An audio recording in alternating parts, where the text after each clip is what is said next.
Welcome to this episode of Next Exit. I'm delighted to be joined by Marie Charpentier, a thoroughly experienced finance executive across private capital-backed companies. Marie, welcome. Thank you. Thank you for having me. So before we begin, Marie, it would be great to have an introduction to you and hear about your career. Yeah, thanks. My career, it's mainly about 17 years where I've been working for mostly high growth technology company, helping them shape the company, advise them on expansion, on fundraising, international growth, all the sort of initiative that you have to go through as you grow. I've been based in London since 2012. Prior to that, I worked in Paris and New York, which helped me getting a better understanding on all these different jurisdictions. And most recently, about 7 months ago, I took on the role of Chief Financial Officer at Accredit Solutions. It's prior to that, I was SVP Finance for InfoSum Limited, for which I joined when they were post-Series A. We went through Series B in August 21. And then as we grow, SVP Finance become also people operations. So I took on HR, having multiple hats. Always fun. During my career, I worked with multiple high-profile company like Criteo, that's now a long-term NASDAQ, New York NASDAQ registered company. Red Cloud Technology, that's been recently as well for an IPO. Captify Technology, that's a UK-based company. It's really like, joining to more startup, 60, 70, less than 100 employee, growing up to 300. That's where I love the challenge, but also the excitement of the growth. Fantastic. And were those companies mostly venture capital backed or in the private equity sector? Somewhere PE, InfoSum was VC, large investment in 21, and then Accredit Solutions got acquired by private equity last year, a year ago. So a mix. So interesting to balance, and change or shift your objective based on the requirement of the board member. But I'm sure we'll touch base on that later on. Absolutely. So to kick things off, if you had to build out a finance and operations or financial operations team from scratch, at a high level, what areas would you be focusing on to maximize the next exit? That's an interesting question because I often join company where they have a really, really small, lean finance team, maybe APR person and then a management accountant, maybe financial controller. And I think as you join a company that's growing fast but don't have the right structure, it's all about getting first the right foundation. It's like when you build a house, you need to write the right foundation, and the right foundation is to have clean data. And often when you join a startup company where everything has been done on a day-to-day because we don't have time to think, we just process. The data is not always clean. There's not always respect of gaps or IFRS. So it's really getting the right team in place, is getting the one that can work at speed, but also efficiently, get the clean data. And once you have a good set of data, then you can build on top. You can add FP&A person or business analyst. You can build your model. But, you can have a good model if the data and the historical data and the forward thinking, you can build your forward thinking if you have the wrong historical data. And often these companies, they don't have many years as well of historical data. And as you grow, when you're double or triple digit growth, it's really hard to predict the future. See, I think the foundation are important, and then you can add a more strategic person that can help, work across multiple departments, gather the information, and build more granular report and metrics. That's often how I've been building the data, the finance team. And I also think, as much as you can, I think having a centralized finance team is important, because then you've got same process across all your jurisdiction or your geography, and then maybe have some support locally, obviously, because no one can know everything about all the countries. So Yeah, that's always how I see it, and that's also what I'm working on since I've joined Accredit Solution is making sure we've got the right process, making sure we track accurately per department, per project, so then we can get more granular by analyzing the data, and then build the right metrics. Sure. So you said, you mentioned there, a lot of companies don't have clean data. I see that every day too. But you also mentioned maybe not as much respect for GAAP and IFRS. Is that something that's common? Well, I think, if you've been a small company and it's maybe, post Series A or you just post investment, then first round of investor will ask you to get your accounts audited. If you've never been audited before, it's never been that big of a problem. But once you get to that stage where it's first audit and you get to have your house in order, that can be painful if you're not really prepared. And then it's beyond that. You need to have the right information at the right time. So then you can forecast better. You can make your cash management a lot smoother if you have all this data available to you. And I'm a big believer as well on using technology. So I think where you can be more efficient, lean on technology. There's many, as you know, system out there and solution, and it's a growing market where you can find the right solution for your business. Yeah, absolutely. And so you've operated in multiple countries. Yeah. So how does the mindset change in France versus the UK versus the US? So if someone said high growth, or if someone said pretty profitable, does that differ in the investors and the boards in different countries? I think, based on where your board member are, maybe the expectation are not the same, but it's more, I think I will say by experience, is more, if you've got an investor in the US, and maybe your UK business, but you got investment in the US, I mean, they want to see the US market growing. They usually invest in you because you are about to get on like a journey of expanding to the US, and your focus should be on that market. Well, if you're more like UK based and you've got a UK investment company, they want to keep, headquarter really heavily focus on UK, but maybe growing Europe first and then US second.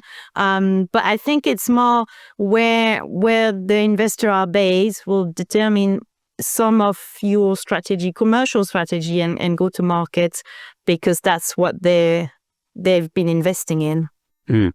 Sure. And I guess on that note, how does it differ growing out a finance team in a high growth company between the VC backed board and the private equity backed board?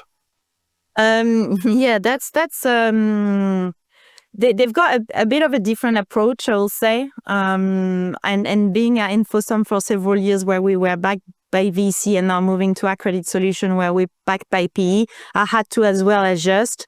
Venture capital, they're more about growth. Obviously, profitability is a hot topic right now, but it's still about the growth. They want to, you to scale rapidly. They're really driven through metrics. Well, private equity, I feel like EBITDA is the word that comes back to most of our board meeting. It's more about being cash flow and operational efficient, and make sure, you invest to the right and demonstrate that where you invest has to match with the strategy and that your cash is there. So I think it's the way you operate can change your focus. Same for the cash, obviously. When you've got a VC, it's maybe more acceptable to have high burn rate than private equity. My private equity, they really invested in how we spend and what's our cash balance at the end of the month. So cash discipline is really, really important. And also the structure that the deal are done most of the time with private equity, you have to watch out your cost and your cash. And then I think maybe the role of the CFO is different when it comes to VC and private equity. VC, you've got less board, they're less involved in the day-to-day. PE, they see, I hope they do see me as more as a strategic partner where we have a closer relationship. We talk often. They are more involved in the operational decision of the company. And all of that changed, the role of the CFO will change on what is required from you. So the early you understand, I think the best is for you, and then you can adapt find the right balance between what they want versus what you can provide as well. That's really interesting, I think, to be able to work with both different back company and see how they both engage with the company and the business. Yeah, of course.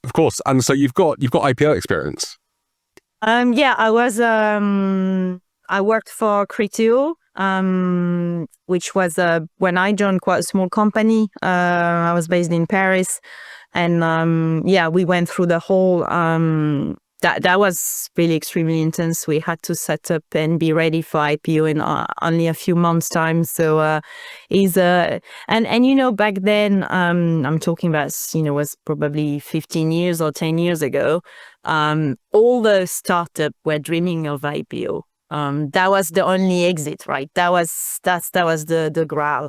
So everyone, when you were on the path for IPO, that was crazy. I mean, that was insane. Back then, I think in 6 months' time, I opened 7 different countries across the globe, where we were hiring in all of these countries. It was extremely intense. I think it's once in a lifetime. I don't know if you can work in multiple time in company that's like this one. But sure. So you were involved in both the extremely fast growth, but were you also involved in the regulatory side of things and the run up to the IPO? Yeah, I mean, obviously, when you prepare, we hire people that were more like trained for that, and then set up internal control, and because we were private, so we had deadline, but not as specific as those one. And the requirement and the report were quite different. We had to set up a new ERP system. We had to completely transform everything and the way we were performing on only a short period of time. And that was intense because I was in charge of a lot of different countries. So you have to bring all of them on your journey, make sure the ERP is compliant with all of their jurisdiction. That was fun, but really stressful. Yeah, sure. Once in a lifetime. Yeah. So in situations like that, obviously things can go wrong. Have you got any horror stories or anything like that? Well, that I can share here on the podcast. I do have one, which is an horror story, but fun. I think now with, now that I'm thinking about it, I find it fun, but back then, no. I worked for a startup company that was backed by private investor. And they had this agreement that they will send funding every month to the company, same day, every month. So whole our cash flow model was based on that payment coming, just few days before payroll, few days before month end payment to suppliers. And it worked. A few days before payroll? Yeah. What could go wrong? And then, so it worked. And then one day that payment doesn't come through and I'm like, okay, maybe it's a banking issue. We always, the banker always get the... And then, I get some phone calls. No, there's nothing. No. And then it just happened. The investor was on holiday in the Caribbean with his wife and he had no time to send the money. So obviously, escalate the whole thing. The money arrived, but only after payroll. So it's never, for the credibility of the organization coming in front of the employee. And obviously we blame the banking platform and say they had a technical issue and we pay everyone, a couple of days late. But that was not good. So, and then we kept that under wrap for, but that's, I think, when you think of a deal, I would not advise to have this monthly payment investment coming through. Better get a lump sum and then you manage your cash accordingly. Yes. Don't depend on someone who has to do it manually and then might go on holiday. Yeah, exactly. So how many exits have you been involved in? So by exit, I guess we also mean, fundraising and, I've done work for, IPO readiness, and then I've done several fundraising, mainly Series B, and for company based in the UK, raising that between 2 to 10 million. And then the last big investment that I was part of was InfoSum, where we raised $65 million in 21. So that was fun. Yeah.